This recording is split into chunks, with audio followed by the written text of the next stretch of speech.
Welcome to the WYLN TV 35 live Hazleton City mayoral debate. Tonight, we hear from the Republicans. Joining us in studio, we have incumbent Mayor Jeff Cassatt and Hazleton City Councilwoman Allison Barletta.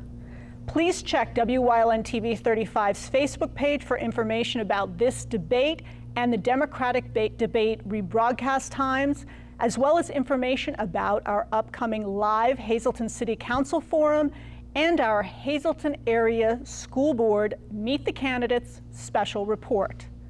The debate format for this evening is as follows. Each candidate will make an opening statement of 2 minutes in length. The first person will be asked a question, and they will have 1 minute to respond.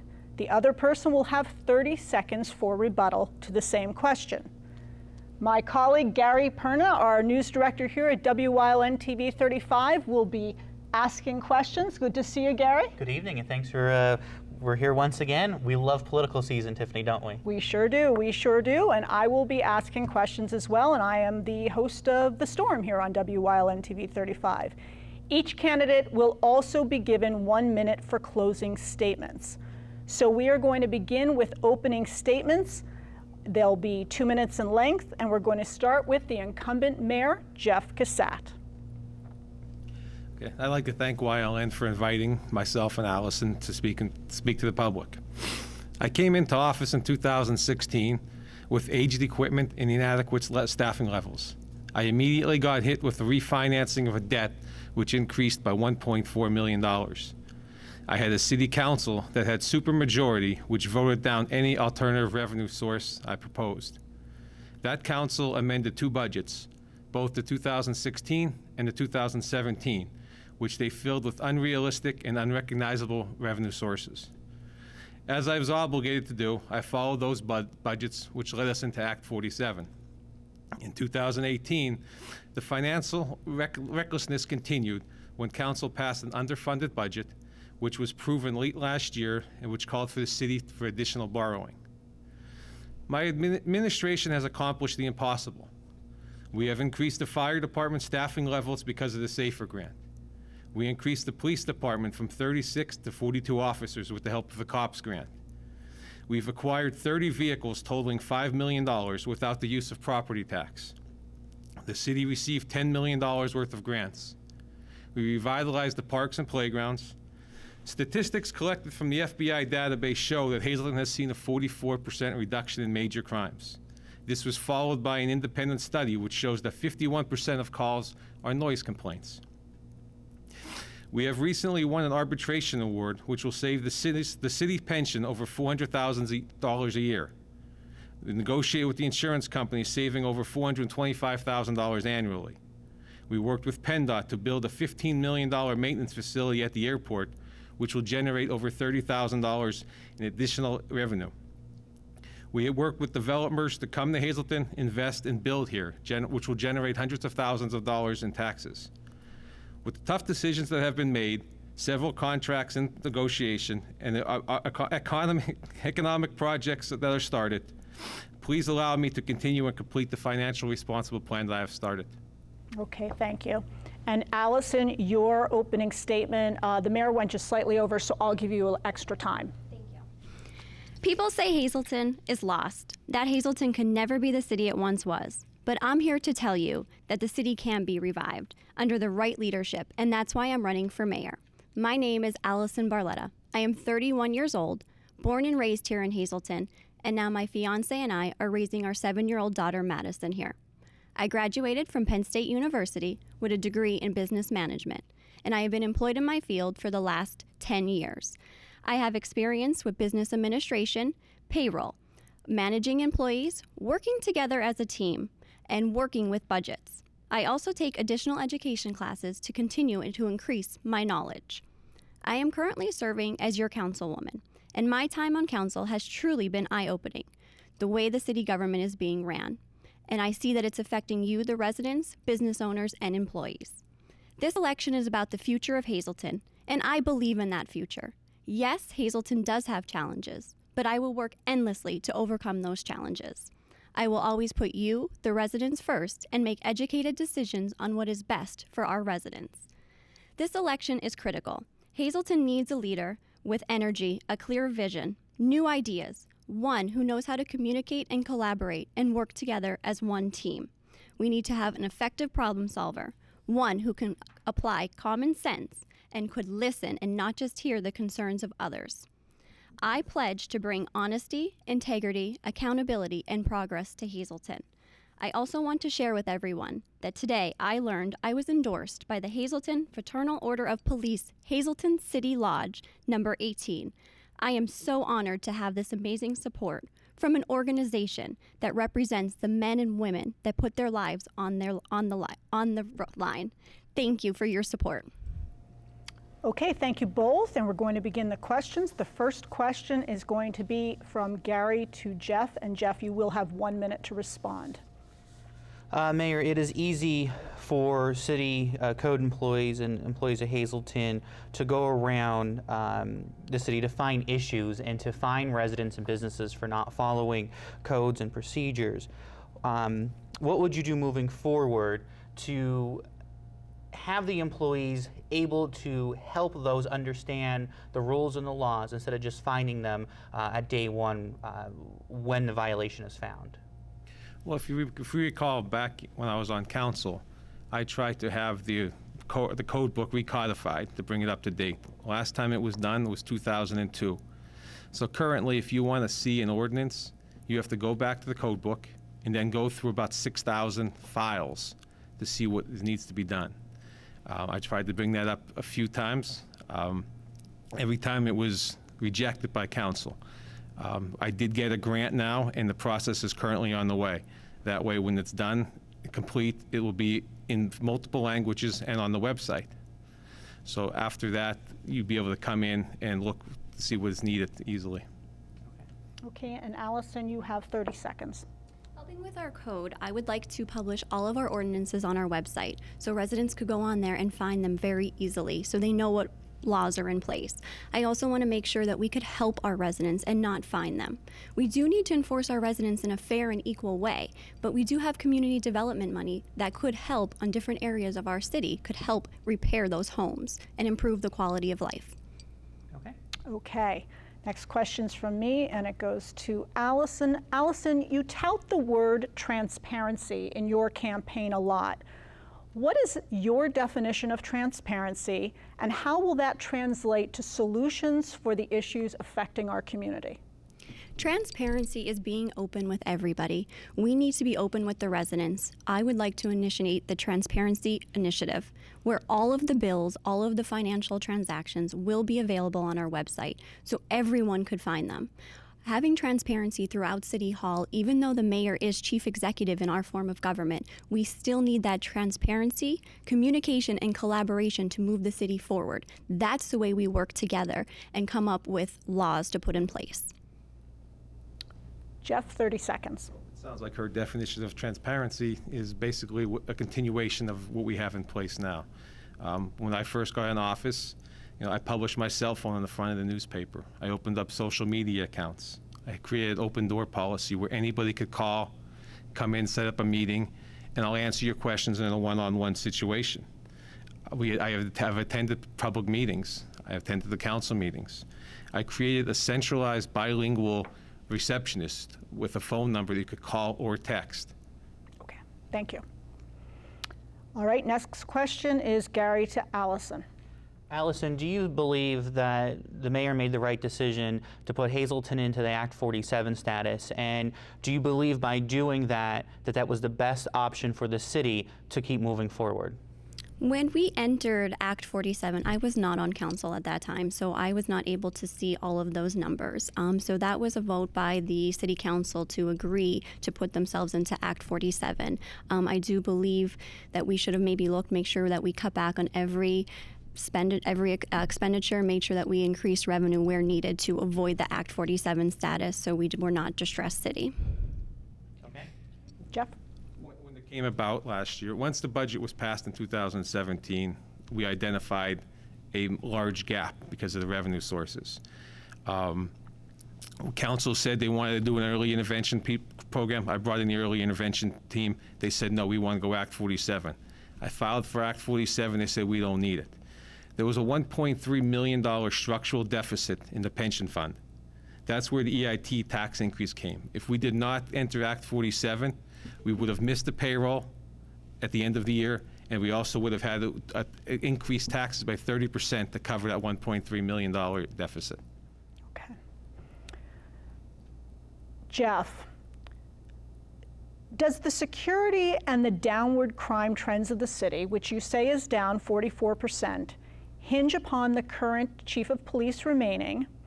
And should any department head, including the chief of police, be limited as to political activism?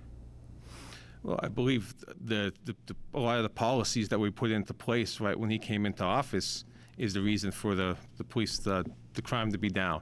You know, we came in, we changed everything. The morale was up. We introduced a lot of 21st century policing. You know, so the people we came, the officers came in. We adhered to these policies strictly, and crime went down. Okay, the second part of the question was about political activism. Do you think any department head, including the chief, should be limited as to political activism? Well, I think there's a misconception there. The chief is very comfortable with myself. We have a bond. We spent 3.5 years together. It's somewhere in his career he does not want to start over. I don't think he has a problem with any other candidate. The problem is, at his age, 59 years old, to start over with a new administration. And he would also have to wait 6 months to be able to get a job offer. So if I would happen to lose, he could not get a job offer from another candidate till after the November election. So how could he put his family on hold and wait? So. Thank you. Allison. So I'm actually going to need a little bit more than 30 seconds on this if we're going to be talking about I gave the crime. Jeff extra time, That's so fine. yes. So, okay, well, first I think we need to thank the men and women that are out there every day. They're fighting the drugs and crime, and I want to say thank you to them. All I know is, as mayor, that I will put the policies and procedures in place and the training to empower our officers to make sure that they are serving our residents at the highest level. And I will want to open the police window 24 hours a day and having a staff member there. So when you have an issue, you could be face to face with that police officer to keep those police officers on the street, to keep fighting crime. And we have the manpower to do that. And as for the 44%, we did hear that these numbers were gathered by the UCR codes, and doing research to look into that more.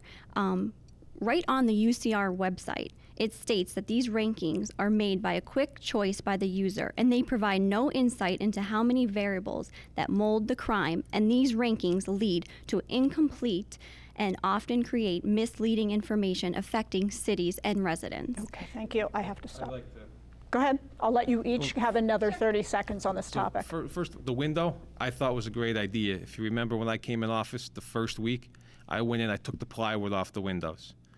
Since then, at first we were staffing the windows with cadets, free of charge.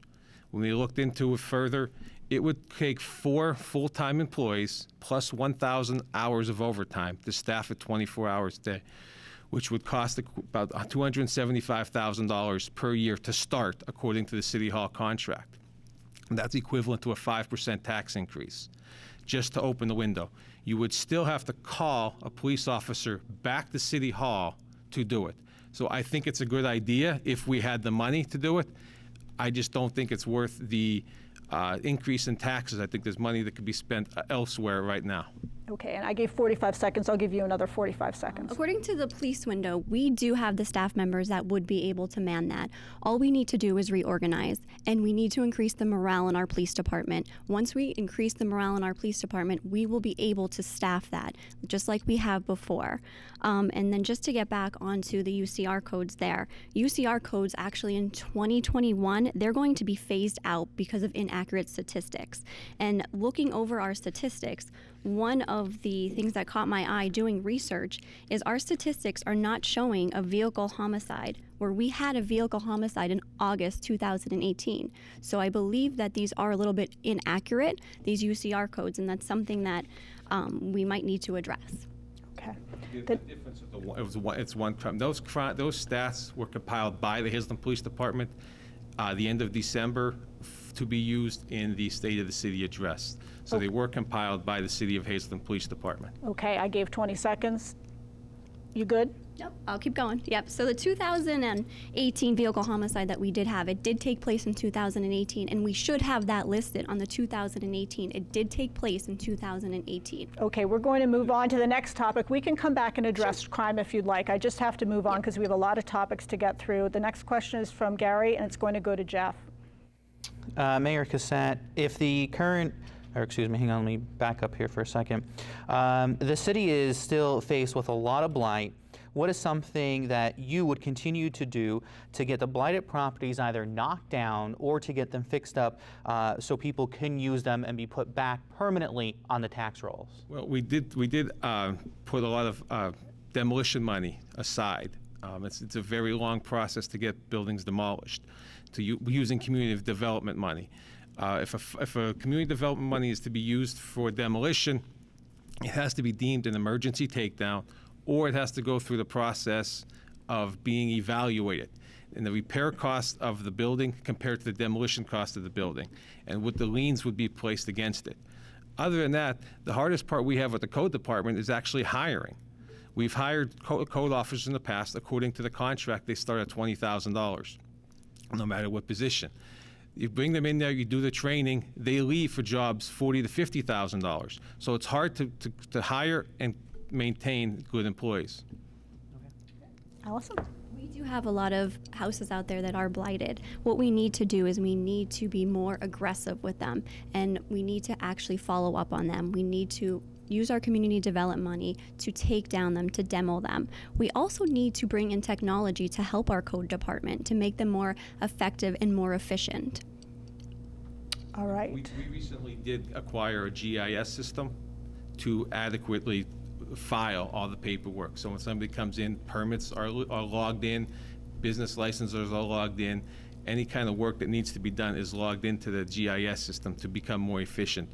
So you could pull up everything you need right on your iPhone at the scenes. Okay, last statement, Allison. And that's what we need. We need technology. We need that integrated. As of the last I know that we were not using the GIS system, we did lose an employee that was doing that. So we need to integrate that and have everyone trained in the GIS system and integrate that citywide, letting the police department, the fire department, and the code department do that also.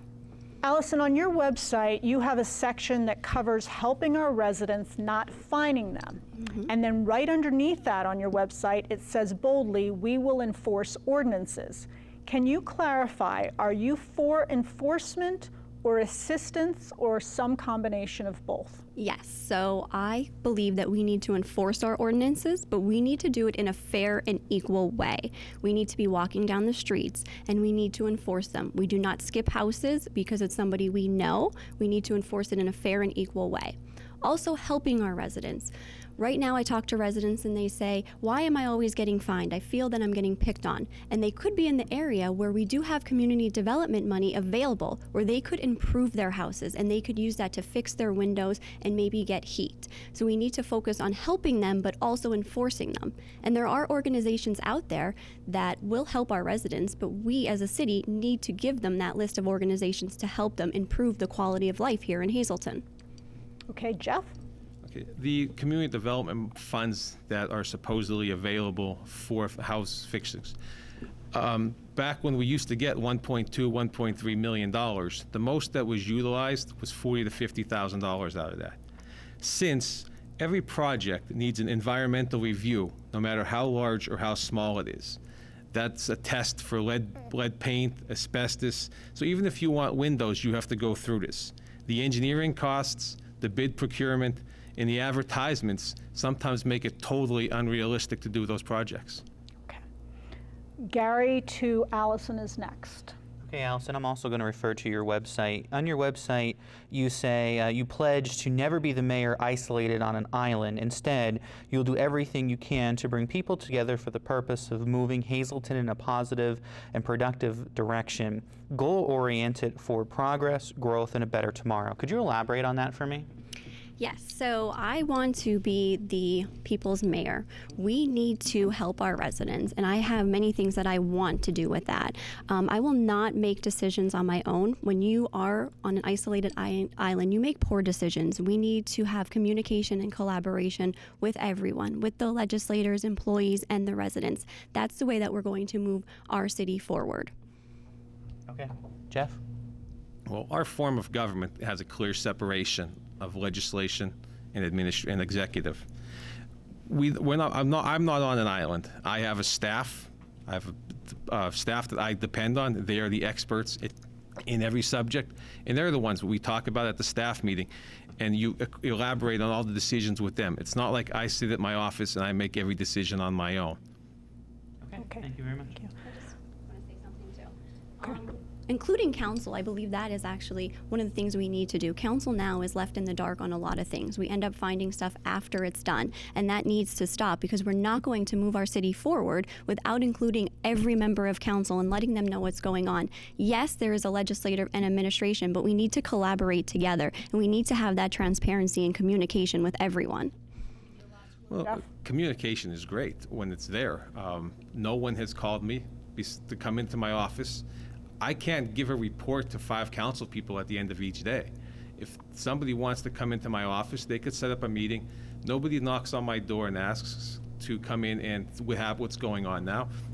When I gather the information and it comes to a point where I think it can move forward, we bring it forward. I might meet with 20 companies and one come through about moving into Hazleton. So there's a lot of stuff that's done that never comes out. Okay. People sent in some questions to us on social media, and one of the biggest ones that was asked was the age-old question, how are you going to fix the potholes? Well, the potholes are a problem.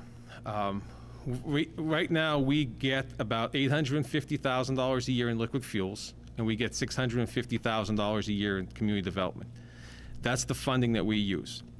100% of the liquid fuel money is dedicated to road maintenance.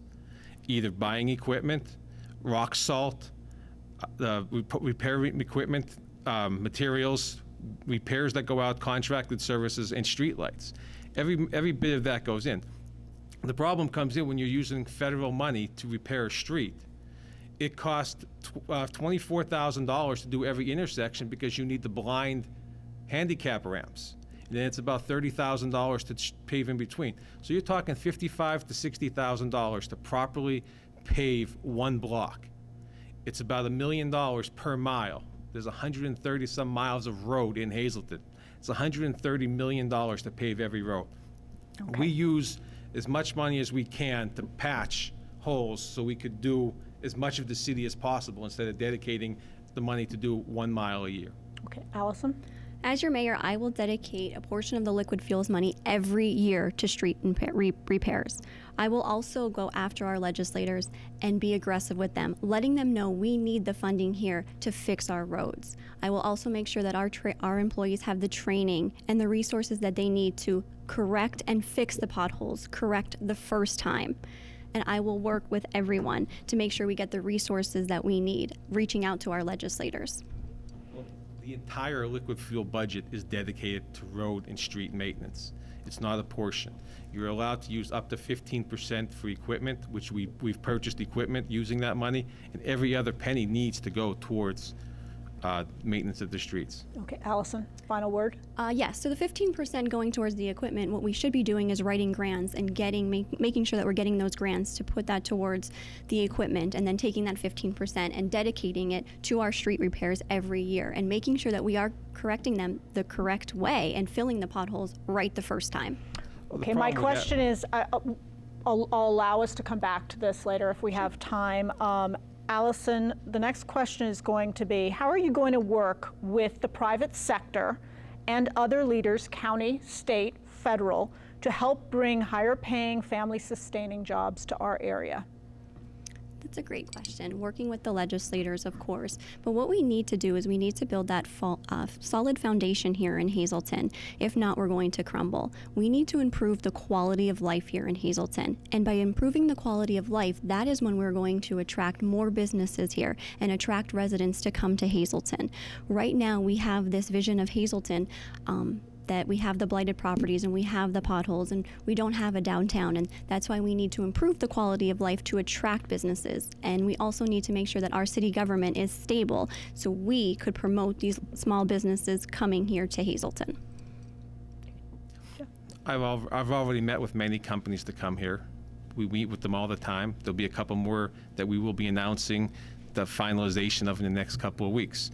If we can get that manufacturing plant to move up to the heights, that would be a $150 million property, which would increase our property value by 15%. They'll be bringing in millions of dollars worth of revenue through EIT tax, property tax, mercantile tax, through companies like that. So I do meet with companies on a regular basis to try to generate new business in the city. Okay. Good, because that's what we need as a mayor. That's what you should be doing, is reaching out and talking with legislators and talking with investors to come here in Hazleton. We need to promote Hazleton, and that's your job, and that's what you should be doing. And Jeff? I promote Hazleton everywhere I go. I'm so pro Hazleton that I get abused for it. Okay, the next question is going to be from Gary, and it goes to Allison.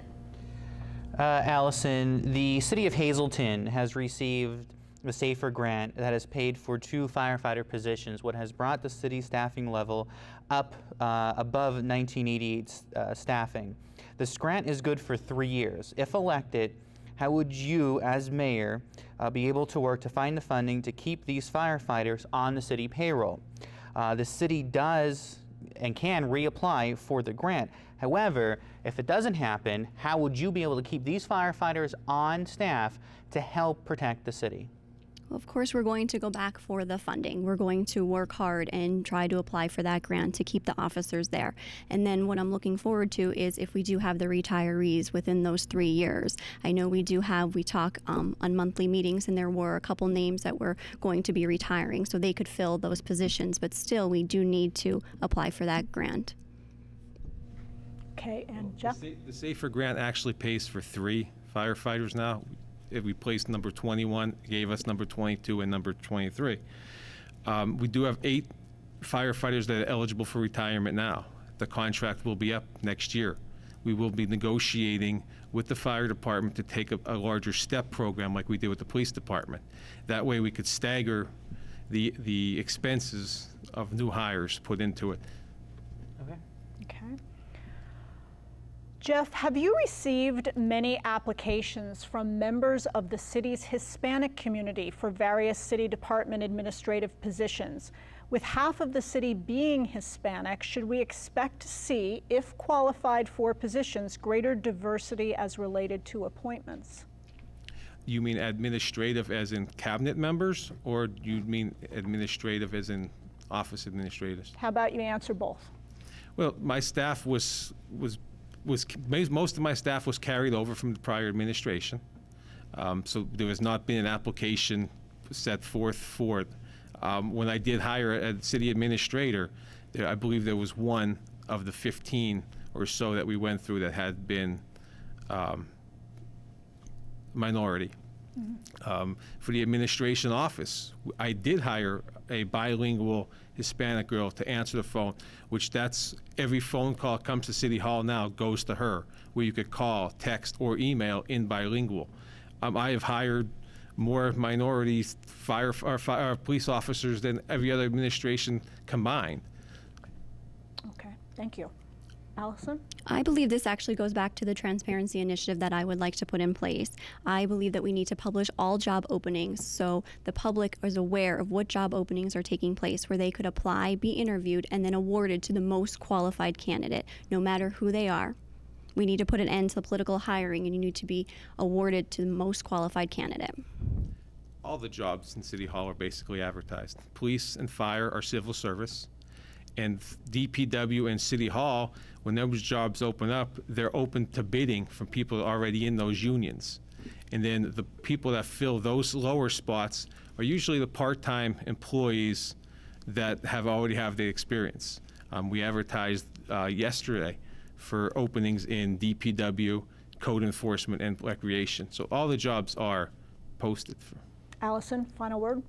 Yes, all of the jobs that can be posted, they need to be posted. The administration needs to be posted because there's a lot of times that people don't know that there's openings and then you find out that it was awarded to a friend. So we need to publish all of the job openings and have them come in, apply, be interviewed, and awarded to the most qualified candidate. There's not many jobs that open in the administration. I could recall maybe 2 or 3 in my 3.5 years in office. Okay. Okay. Okay. Gary to Jeff. Mayor, next to probably potholes, the biggest thing that plagues this city is probably graffiti. We see it all over buildings, dilapidated buildings. Sometimes we even see it on city-owned buildings. What can we do to curb this problem? And is there anything that the city can do to get rid of this horrible markings on such beautiful buildings sometimes that are found in our city? Well, graffiti is a problem because it has to be taken care of by the property owner. Back in 2014, 2015, then Chief DeAndrea put forward something about an ordinance about graffiti. We cannot go on somebody's property and cover up graffiti because it could be considered art, and our cleanup could be considered graffiti. So you, as a property owner, you have to maintain your own property in regards to the graffiti. So it's not something that's easily managed. We do the paint outs once a year through Taratujo's office. We organize it. We have to get written permission from those property owners to go on their property and cover the graffiti. Okay. Allison? That actually is something that I want to do. I want to have a community appreciation group and a community togetherness group. Those groups are a team of volunteers and other organizations that come together monthly. And we could go to these private properties and say, listen, we will help you. We will clean up your property, whether it's going to be trash and graffiti, or if we need to help them cut their lawns. We need to be together as one community, helping each other. And this group is actually going to help being more as a community and together, helping each other on the issues that we are facing. We have a lot of church-based groups now that come into the city to clean the playgrounds, paint the equipment. We have a good relationship with a church that's originated from Wilkes-Barre. They come up every so many months, and they take a new playground and they revitalize it. Okay. The community togetherness group is actually going to meet every month, and we're going to come together, meet, and then focus on the issues that the city's facing. If it's going to be graffiti and walking through, not just here and there. We need to come together, again, as a community and help each other and improve the quality of life. It's something that can be taken care of right now. It doesn't need to be taken care of from the mayor's office. So if we should get together and work on that and try to put something together. Okay. Allison, do you believe all local media has been fair, balanced, and unbiased in covering this primary election? No, I do not believe so. And I'm actually going to relate to the standard speaker rap then. I believe that was unfair. I do get quotes on them for political advertisement, and that was not one. And the prices that I was given was something completely different. And speaking on behalf of that rap, I do believe that it actually was very upsetting to the residents. I heard from a lot of residents, and they were deceived. The voters were under the assumption that was the news, and it felt that they were being persuaded to one way. Jeff. I think the media has been fair. That's considered advertising, which I think advertising is more marketing. When you market something, you try to grab the attention of the reader or the viewer, and you want to keep their interested enough to finish what they are reading or what they're watching. And that did. That was a collection of all articles that were previously put in the standard speaker, on TV. I don't think people are upset about the content of the article, I think, or the newspaper wrap. I think it's more the way it came out and how powerful it was. And also, too, I just want to put in there, too, when I try to reach out to other medias, sometimes they tell me that there is no more time available, that people have bought that time out, and they bought all rights. And also, too, during the election, I do feel, and even prior to the election, I feel that some medias, they only take half of what you say and put that in context and twist it a lot. Final word? The buys are, some places are limited, like the standard speaker. They only have one article on the front page. You know, if you were thinking ahead, you would buy those articles with a space once you run for office. Some of the TV shows only hold one show per week. If you want to utilize that, I had a lot of information that I need to get out. I grabbed the whole series on one TV station. I grabbed the wrap. I grabbed a lot of front page frontage for a standard speaker. Those things are strategically placed early on in an election. Okay, Gary to Allison. Allison, you've been on City Council now. You're into your second year on council. We consistently have heard you talk about transparency, open lines of communication. At what point in time, though, when is too much, or is there such thing as too much communication between the mayor and council? If they are two different parts of government that must function together, yes, at times, but also must function separately, do you expect a phone call every day, an email? You know, and as becoming mayor, if you would become mayor, how would you differ in what's being done now?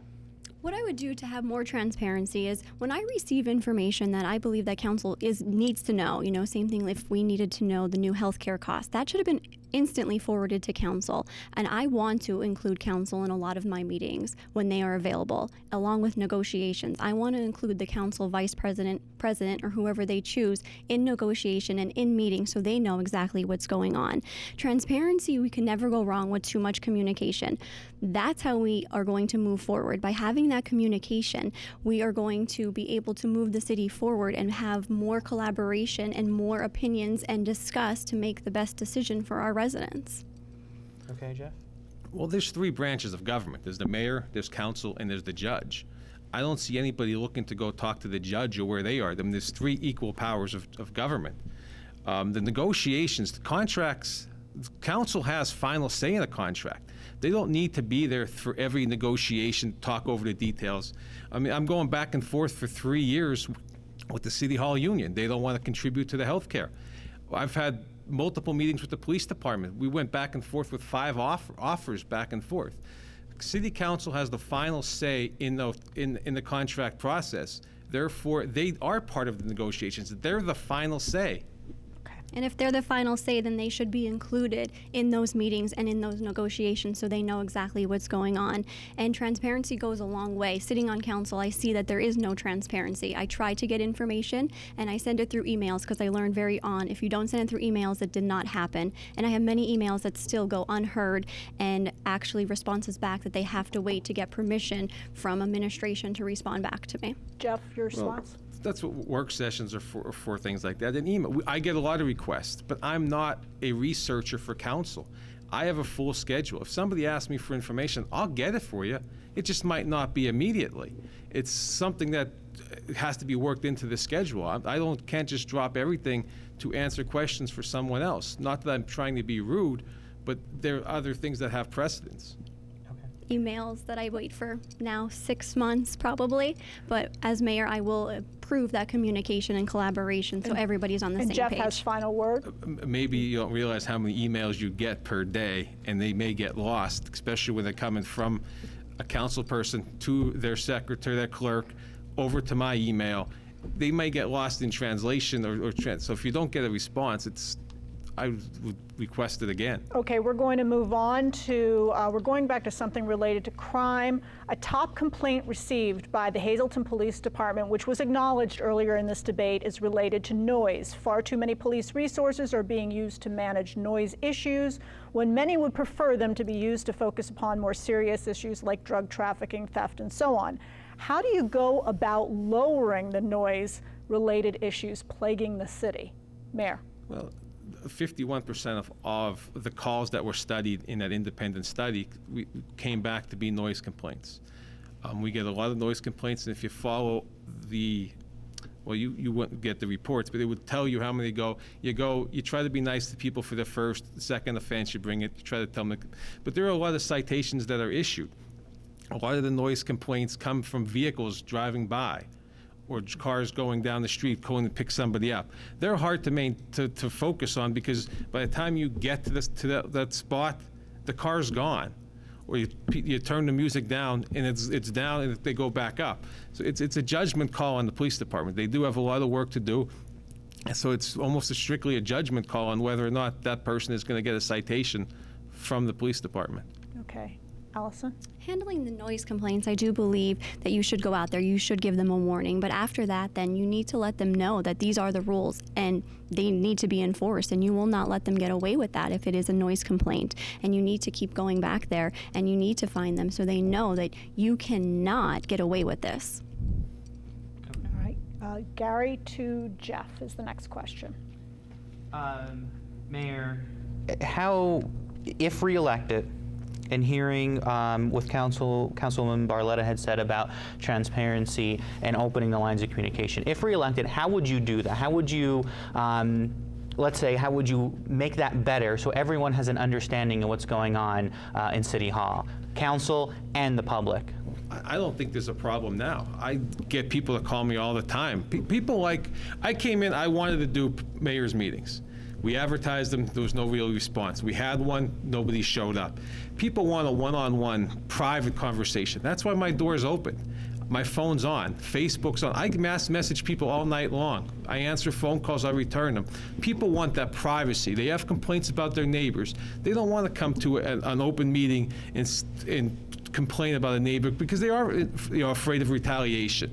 So to me, it's easier, open door policy, come in. If you want to talk to a department head, when you call us at the meeting, we ask you what the problem is. Do you want that department head there? And that's how we handle those meetings. Okay, Allison? The transparency with council, like I said, that is including them with everything, making them informed of what is going on with our city, sending them all the information that they do need to make educated decisions. And that also goes back to publishing everything. And also having policies and procedures in place. When we do receive complaints, we need to have a policy and procedure in place with our employees to make sure that they are handled correctly and they are getting a response back. And also having a mayor's meeting, that's going to open the communication with our residents also. I want them to come and sit down with me. Okay, thank you. Okay. Allison, is today's Hazleton better off than the Hazleton of 4 years ago? Looking at the crime statistics, no. Looking at the UCR codes from the crime statistics, I do not believe that it is safer. I believe we are on the same path. I do not see a huge improvement, and that's why I'm running for office, to improve the crime, fix our roads, increase our revenue, improve the quality of life. Well, besides looking at the crimes, if they're questioned or not, property values are on the rise. Anything that is large can be converted into a multi-unit. Any multi-unit apartment building is skyrocketing right now. The tax base it became steady, is now rising with the new appraisals. So I think Hazleton's much better off. People are coming here in droves. We're finding boarding houses because people want to be here. So we have to accommodate those people with property, and that's going to continue to increase property values. Okay. Gary to Allison. Allison, the current mayor is known around the community as the recreation mayor, working at just about every city park, playground, with other community organizations to help revitalize our playgrounds that have been left go for decades. If elected, how would you do the same thing? And do you think that's an avenue that we need to be spending money in? I do believe strongly in our youth. I have a daughter and I see how important the playgrounds are. I do believe maybe we need to look into securing our playgrounds so we are not putting the money into the playgrounds and then having them vandalized. I do believe that we need to balance our community development money and making sure that we are balancing it out between our youth and also in our residents. Okay, thank you, Jeff. Well, I mean, I think it speaks for itself. The work that we've done on the playgrounds through donations and grants speaks for itself. I mean, our Alt-Miller playground, almost $500,000, state-of-the-art facilities. I put money every year into community development money to handle recreation. But the community development money, we get $650,000 a year. That goes to administration, extra police patrols, for the fire engine, the recreation, demolition, and street improvements. So that money is held very close to the limits. Okay, thank you. Jeff, it's very easy for us to kick back and point out the problems. It's a lot harder to come up with solutions. So tell us a problem that you have solved that you are most proud of. A lot of the problems we have kind of go unseen. You know, it's a lot of behind the scene. When I came in office, we had vehicles. The street department complained that their vehicles were from '96 and 2002. We now have 6 new plow trucks. We have a backhoe, a new street sweeper. We have a roller coming. The police department wanted vehicles. We got 19 police vehicles. We have 3 new chief's vehicles. I took the chief's vehicles, I gave them the code department. We got a new fire engine. That was the biggest thing. People wanted to do their jobs. They need the tools to do it. So I think that's the biggest accomplishment we did. And we didn't spend 1 penny of taxpayer money to get any of that equipment. Allison? Do you want me to talk Yeah, about the issues that I see, or? Well, I'd like to hear actually a problem that you solved that you're proud of, and if time allows, you can also respond to that. Issues that I see and that I am proud of.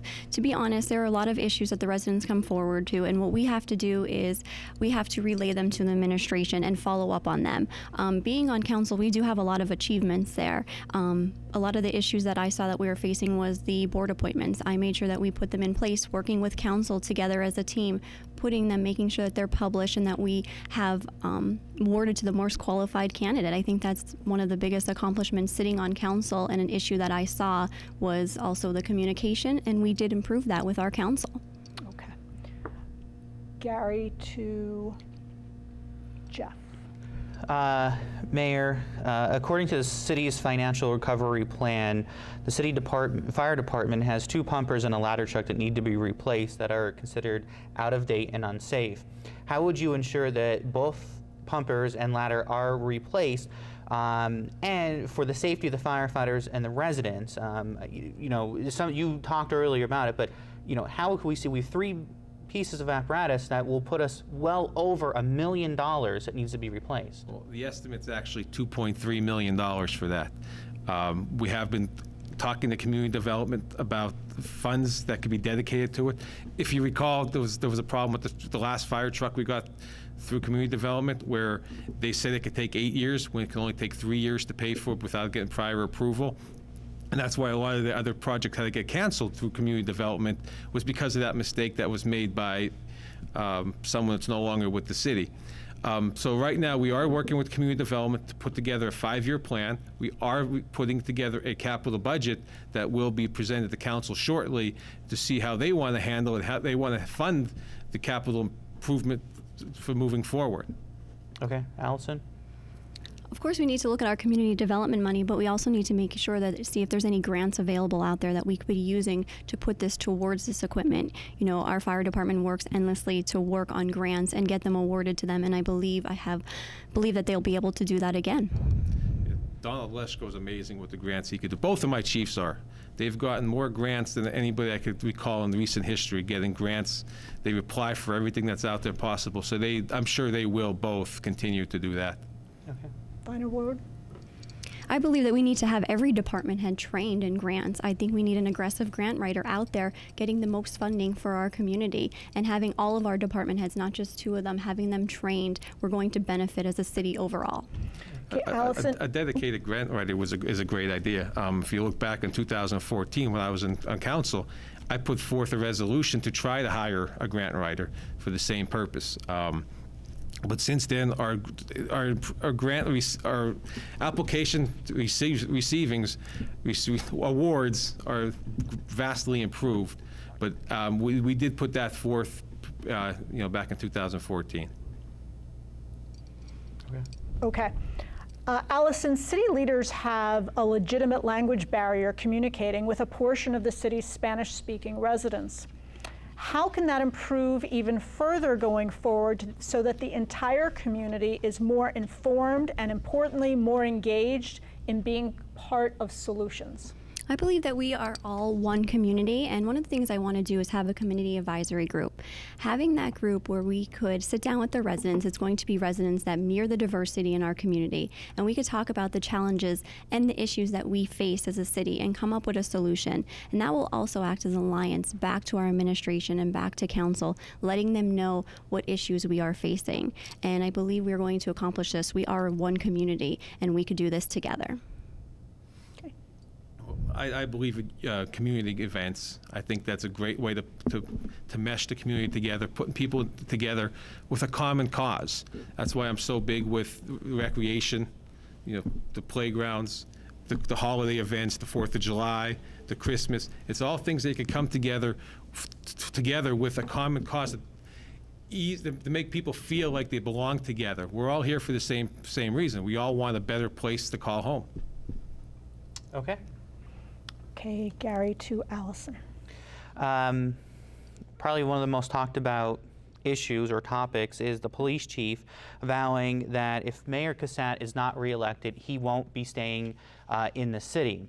With that being said, do you think the other department heads, who most have been carried over from about 2 or 3 administrations now, deserve to stay in their positions in the city of Hazleton? Well, I first reached out to the police chief and also all of the department heads, speaking with them, letting them know that I am running for office and that I would like to sit down with them and see what their goals are for our community, to see if we have the same goals in mind.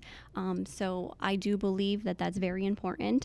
And for him to say that he's only here committed to one person and he's not here dedicated to the residents and their safety, and I think that's just wrong to do that to our residents and to our police officers. If you truly cared about our residents in Hazleton, you would not be committed to a politician. You would be here committed to our residents and their safety. I think I have a great staff right now. I couldn't be more proud of any of the members on my staff. We took a lot of time last year to put together a team that I thought could move the city forward. I believe we have. As for the police chief, he's made it very clear he does not want to start over. We have a relationship. We work well together. The people like him, the other department heads like him. He just does not want to start over and make that commitment and wait 6 months after this election for a possibility of getting another job offer. Okay. And just really quick, speaking about the chief of police, if everyone does their research and look into it, he did state in the New Jersey newspaper and the mayor there that they want him back, that he will be leaving Hazleton. He's cutting the ties there, and that he's dedicated to Patterson. That's his home. So I believe we need a chief of police here full-time, dedicated to our residents and their safety, and someone that loves our residents. I believe the chief loves the residents of Hazleton. Their paper says he's committed to theirs. Our paper says he's committed to here. He's the only one that could tell you where he's truly committed, and I believe he has done that very well. Committed to a politician. He's committed to a job that he started 4 years ago. Okay, to Jeff. Tell me why your leadership style is the best one to motivate and inspire department heads, city council members, and the residents of this city to achieve greatness going forward? Well, I'm very hands-on. I've dipped my hands into every department. When I first came in, I spent a lot of time with the police department and that chief. When it came to the fire department, I joined the Diamond Fire Company. I went through the training. I've spent time with the DPW guys learning their job. I like to throw myself in. When we lost our director of administration, when he left last year, I did that job until we found the job search. So I've indulged myself in every aspect, in every department, full blown, that I could learn their jobs and see what they go through on a day-to-day basis. And then that helps them to understand, and I understand what their employees underneath them need then. Okay. Allison? I believe that we need to have an effective mayor that needs to be a problem solver, one that could apply common sense to the day-to-day issues, one that listens to the concerns and not just hears them. And that's something that I could do. I have the ability to inspire others to work well together as one team with everyone. I have the ability to not be a dictatorship, to be a leader. And I believe that that's very important in our administration here in our city. Okay, Gary to Jeff. Mayor, a lot of people over the last few months have said that let me rephrase this and I apologize. moving forward, if you are re-elected to the post of mayor, your second term, what is your #1 priority moving forward for the next 4 years? We want to continue the progress we started. I mean, if you recall, my first 2 years in office, I had a council with the supermajority against me. It improved in 2018, but it's still not where it needs to be. I want to continue all the projects that we started. I mean, crime is down, property values are up, the blighted properties are slowly going away. There's properties, the vacant properties are almost unfindable. So we just want to continue the progress that we have started. I think we've earned that. I think my administration deserves to stay together for 4 more years and accomplish those things that we started. Awesome. We need to have a solid foundation here in Hazleton City, and we need to have policies and procedures in place with our employees. And when I take office, I will sit down with all of the employees, and I will sit and talk to them one-on-one and find the strengths and find the weaknesses and find the issues that we are facing here to correct them. I will also improve the morale in our city. Right now, I believe it's at our all-time low, and I will improve that, and I will show them the respect that they need and their appreciation. Okay, the last question is going to be just a yes or a no from me, and then we'll go to closing statements. I asked this question last night. Regardless of the primary outcome, are you each willing to pledge support of the person who wins the Republican primary in the general election? Allison? Well, I would say no. Jeff? Yeah. Well, I supported Allison when she ran for council. I support her. I think she's a nice woman. I think she'll be good. In the future, I think she'll be a great for the city of Hazleton.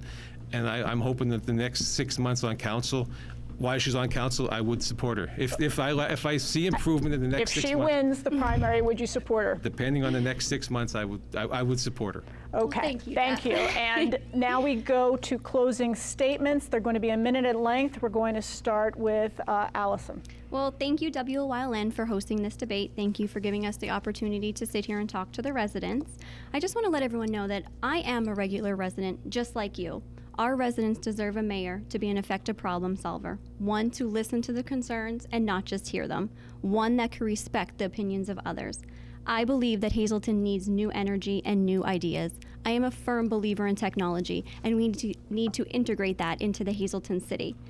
I believe an effective mayor works well with everyone, and I will do just that. Some say I might be young, but age is nothing but a number. A person's ability to do a job must be measured not in years, but what they have done and the experience they had in those years. I am successful in life, I was a successful student, and I am a successful woman, businesswoman, and a mother. And I have a successful platform for you, the residents. I am one of you, working and living here in Hazleton, and I ask for your vote on May 21st. Okay. Once again, I'd like to thank WYLN for the opportunity to present the facts to the community. The goal of this administration has always been simple: to create a community that everyone is proud to call home. We will continue using 21st century policing to reduce crime, improve the life-saving equipment and training to ensure that we have the best fire department available, continue promoting the city of Hazleton to potential investors, expand the parks and recreation facilities for family and friends to spend time together, build and unite the community through common interest in events, encourage the administration to find and apply for grants, stay committed to replacing the outdated and unreliable equipment. During this campaign season, you heard a lot about myself and my administration, qualities that we have, like transparency, accountability, fairness, sincerity, and honesty. Why take a chance on a promise for something that you already have? On May 21st, I ask you for your support and your vote. Thank you. And this concludes the Hazleton City mayoral debate between Mayoral Jeff Gassat, Councilwoman Allison Barletta on the Republican side. Be sure to stay with WYLN TV 35 for our live coverage on May 21st as the results roll in. Thank you so much for watching. Good evening.